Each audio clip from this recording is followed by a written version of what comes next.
Ya. Sexualmente hablando, la polla de Félix no existe. Sin embargo, tiene un peluche entre los huevecillos peludos que consiguió tocando a Puzzle durante un orgasmo. Sexualmente hablando. Toca a mí. Déjame, poca para acá. Sexualmente hablando, la polla de Félix no existe. Sin embargo, tiene un peluche entre los huevecillos peludos que consiguió tocando a Puzzle durante un orgasmo Fingido. Fingido. imaginario. Sexualmente hablando, la polla de Félix no existe, sin embargo, tiene un peluche entre los huevecillos peludos que consiguió tocando a Puzzle en un orgasmo imaginario. No. Durante un orgasmo Rápido que no queda casi vídeo. Es verdad. imaginario. No sé qué poner después de eso. Venga, rápido que queda poco vídeo. Yo lo termino. Sexualmente hablando, la polla de Félix no existe. Sin embargo, consiguió un peluche. No. Toca.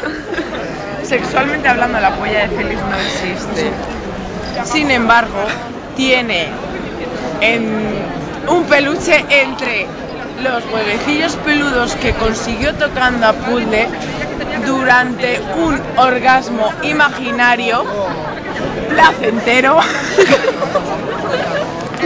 Este es Félix. Sexualmente hablando, la polla de Félix no existe, sin embargo tiene un peluche entre los huevecillos peludos que consiguió tocando a Puzzle durante un orgasmo imaginario placentero